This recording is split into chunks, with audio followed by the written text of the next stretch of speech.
I'm T. Hi, I'm C. And welcome to T's and C's. So, we're a bit excited because we're going to be talking about a topic, friendship, for the next couple of episodes. And that just means that we finally get to tell the story of how we became best friends. And so, we'll start right from the beginning. We met in Sydney many years ago. We won't say how many, but we were still tweens back then and lost touch for a while. Yeah, for a little bit. And then reconnected ever so briefly online for like 2 seconds. And then officially reconnected here in Perth. And yeah, so do you want to say anything about that? Yeah, it was quite the journey for us, having met as preteens, as she said, and then moving around, not seeing each other again, and then at some point, Tandy being overseas, and, sending me a message on Facebook saying hello, as the Germans say, and then not responding to a message years later because she's overseas again. And then, meeting in the same city and nurturing our friendship from there, which I feel was by God's design. We've definitely come a long way and it's taken a lot of work. So we'll just share a little bit on how we progressed in our friendship and what it took to get to where we are now. So do you want to get us started on that and tell us your point of view and your experience? I mean, initially I was quite excited the first time we ran into each other in Perth. It was a church service, I believe. Saw you and immediately I was like, oh, I know that girl. I'm going to run up to her and say hi. And I think you were like, what are you doing here? I don't think, I wasn't from Perth to begin with. So it was like one of those, what are you doing here sort of things. But we reconnected right away. When you see a familiar face and you're like, oh, you're doing great. You're still alive all these years later. It's always like, it's that homecoming kind of feeling, like, oh, I know you, you're familiar. And so that was my experience. What was your experience? My experience may have been a little bit different because initially when we first met, I was so excited to meet you and always so curious to find out, like, who are you and, what could we be as friends? What would that look like? Being so different and, all that kind of stuff. But then when we reconnected again, I was just not in the place of actually wanting to make friends, but still deep inside, still wanting to know, like, who is she? What happened all those years and how can we develop as friends? And obviously for me, I just was like, okay, who is this person again? And I mean, I knew you, but I don't think we had time to really invest time to know each other a bit more, other than just those little hellos and how was your day kind of conversations online. But at this point, I feel like I wanted to be friends with you but did not want to commit to friendship. And felt like I just didn't have the capacity to nurture a friendship relationship with anyone. And here comes this person who is friendly and could literally make anyone feel like they're friends with her. And I'm out here like, okay, why does she keep saving me seats? Why does she just, remember every detail in every conversation we've had? Why does she seem so intentional? Her approach is just like, I want to be friends with you and I'm letting you know that. And I am just like, no, I don't need that right now. But Internally. thanks. Internally. Yeah. But obviously, like, I would have shown you, like, you're nice and everything, but also very guarded, very reserved. Because I wasn't coming here to move here. That was not the plan. Yeah. I thought I was just going to be here for a few weeks and go back to Queensland, which is where I was before. I had come here visiting my family, and I kept telling you, I don't know about that. I don't know about this friendship business. I'm going back to Queensland. And for me, I feel like I was accustomed to that as well because, we both used to move around a lot. Yeah. And it would always pain me to develop a friendship and then a few months down the line, you are moving to another state and you may not see those people ever again. But now that, we met again, we're adults, I was like, you know what, I could invest in this friendship and stay in touch. But again, I did not have the capacity or the desire to want to, get some credit and text someone and call them and maintain a friendship. I just was like, no, you're an acquaintance. I don't believe in friendship. I just don't want that ever. I feel like I had been hurt and I just thought, I don't believe in it anymore. Yeah. And I just wanted to kind of just be like, it's me and God.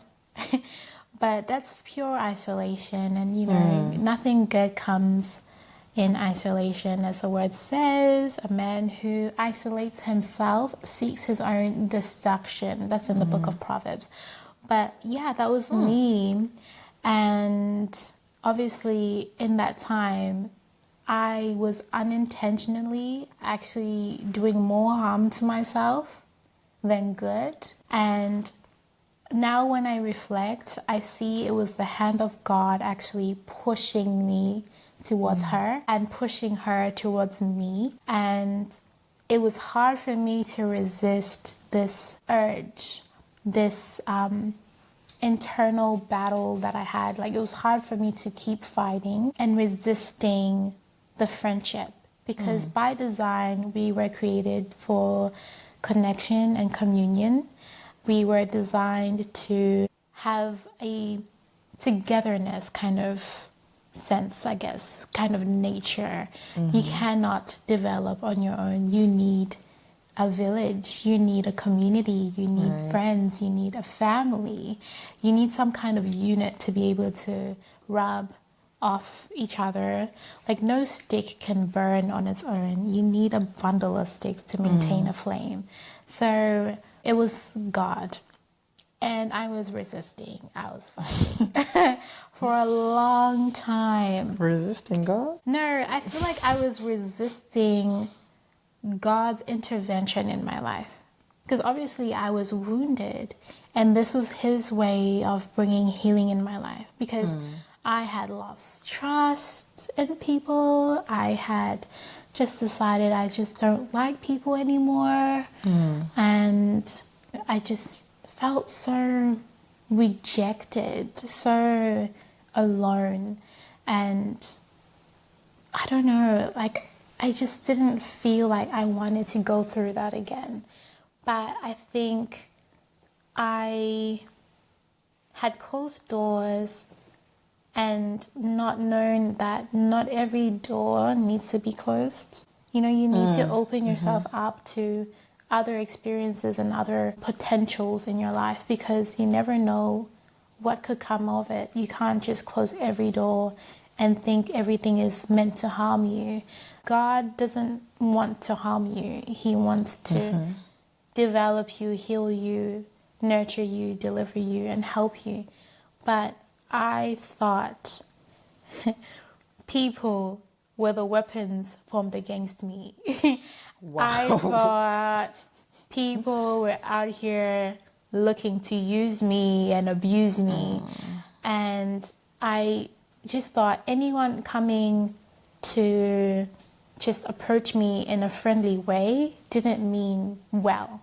And I guess that kind of cloaked my ability to discern people's intentions. And you were really genuine Like, you were really genuine. Like, I don't think anyone has ever approached me in that way. I don't think anyone's ever approached me in that way to show, like, I want to be friends with you. I'm really intentional about nurturing and developing a relationship with you, so much that you would actually remember details of, like, conversations we had had. And that would annoy me. That would annoy me that you would say actually that, but I don't remember do any of that. that. You don't remember No. any of it? Anyway, I remember it because these are things that used to irk me, because I'm like, oh, I'm trying so hard not to make friends. I'm trying so hard not to trust anybody because I need to protect myself from this thing. I need to protect myself from these weapons that are forming against me. All these devices. But I guess, when you're hurt, your point of view, your perspective is just so warped. You are, viewing life from the point of view of being hurt, of being wounded. And that is not the way to view things in life. It's not, Very restrictive. it's not, there's no freedom in that. There's no liberty. And I feel like that is not of God. And I should have recognized that this was the enemy. Nothing good was going to come out of me isolating myself and closing myself off to people and all those kind of things. And I think coming from a place where I faced some rejection and self-abandonment, like self-rejection as well, because I'm like, oh, no one likes me. Like, people don't understand me. No one really wants to understand me. No one is actually putting in the work.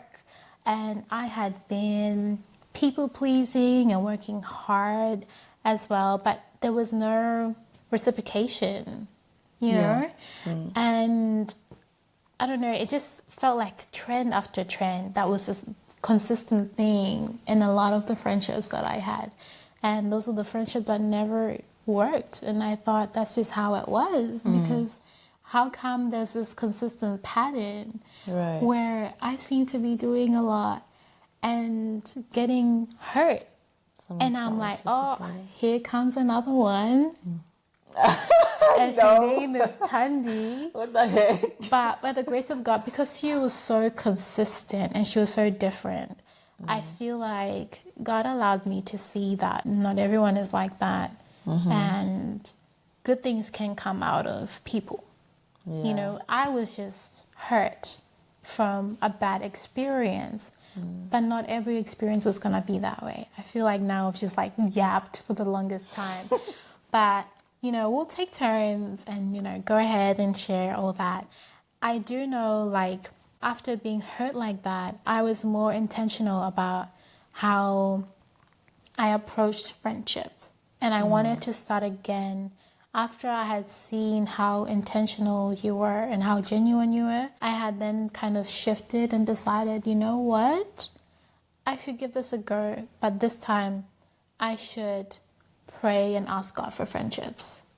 And do you know, after all that, I had been praying.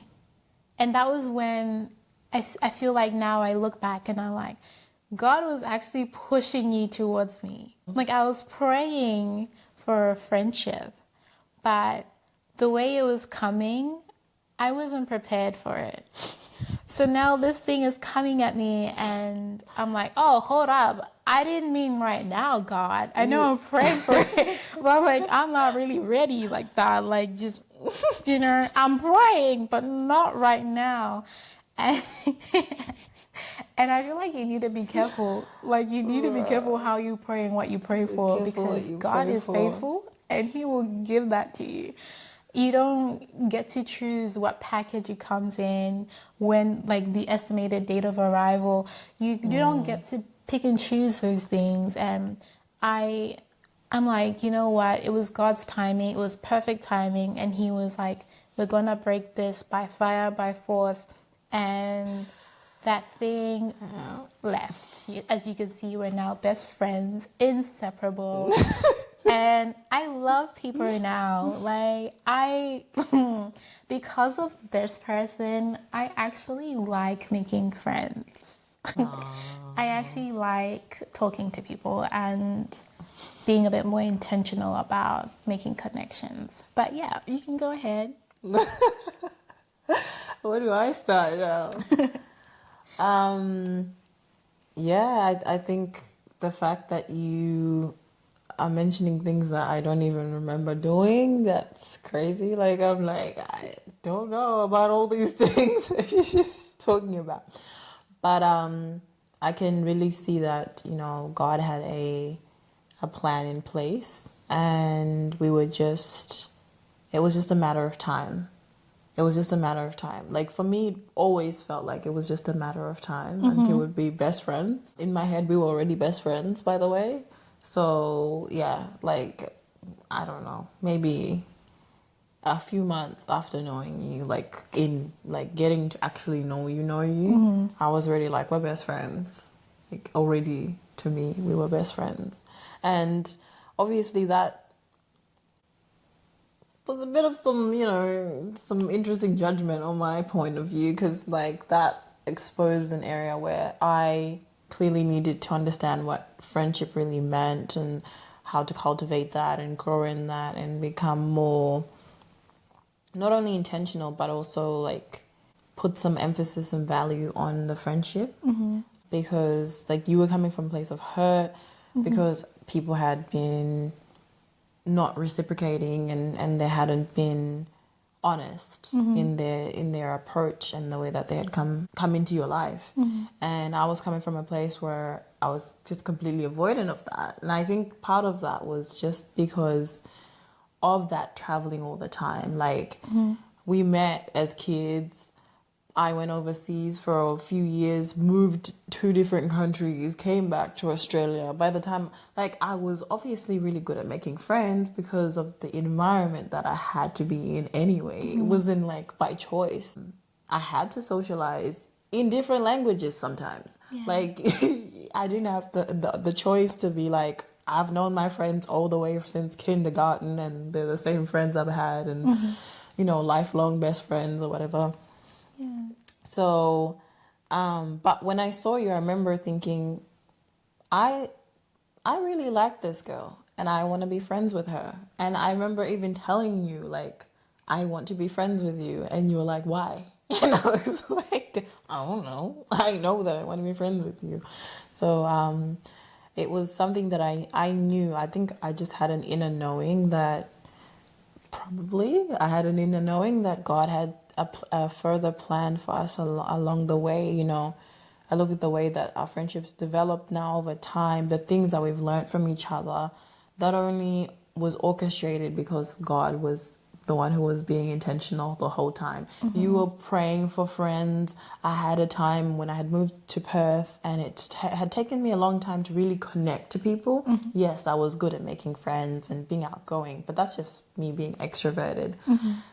But I didn't have that close connection that I could grow in long term.